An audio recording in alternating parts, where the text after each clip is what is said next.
Assalamu alaikum students. My name is Babar Gulab and I am your biology teacher of grade 9th. Today we will solve exercise of chapter number 1.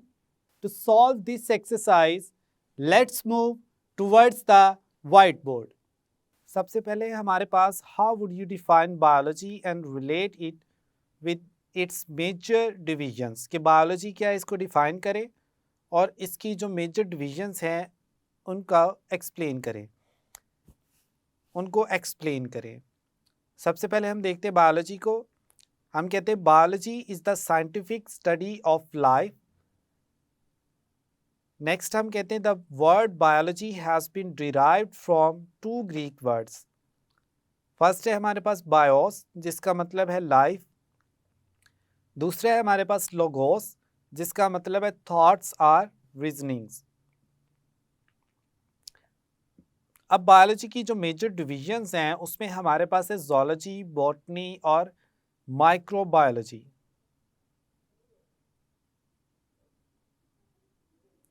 Next हमारे पास है draw a table showing the branches of biology and studies these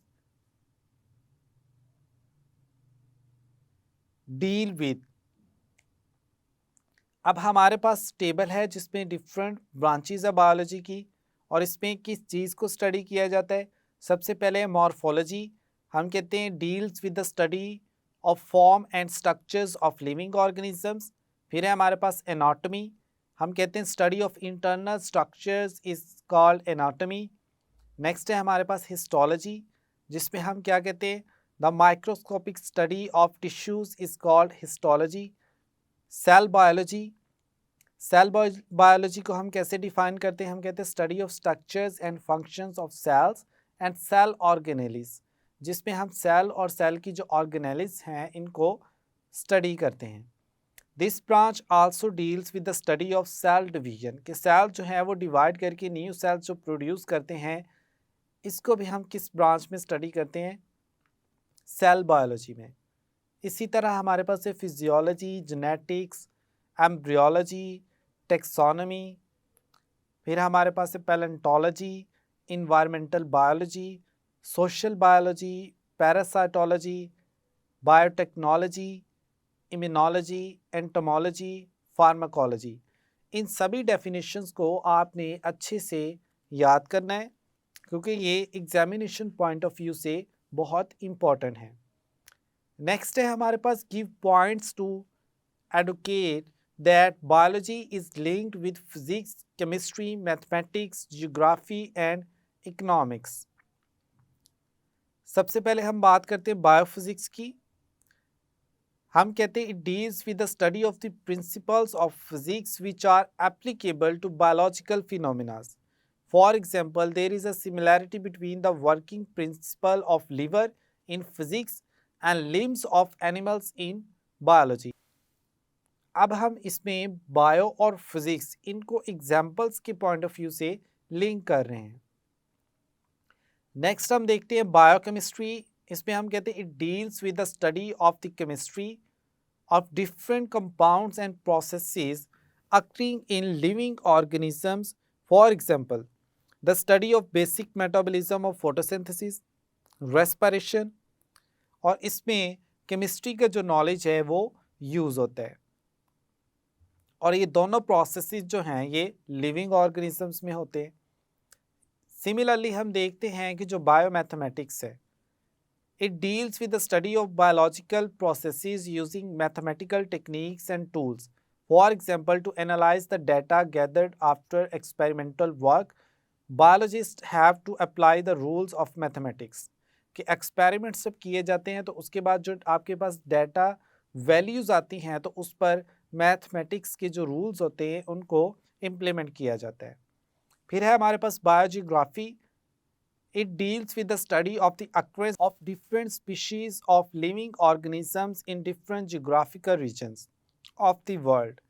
अब इस पे हम क्या करते हैं कि जो अक्रेंस और डिस्ट्रीब्यूशन है डिफरेंट स्पीशीज़ की अर्थ के डिफरेंट जियोग्राफिकल रीजन्स में उनको स्टडी करते हैं। It applies the knowledge of the characteristics of living organisms found there.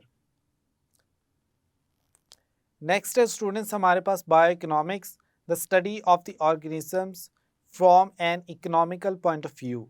For example, the cost value and the profit value of the yield of wheat can be calculated through the bioeconomic, and benefits or losses can be determined. Next students आपसे पूछा जा रहा है how would you distinguish the biomolecules from other molecules?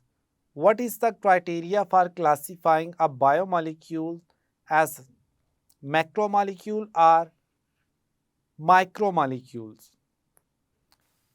इसमें हम कहते हैं in organisms bioelements usually do not occur in isolated forms. Rather, they combine through ionic or covalent bondings.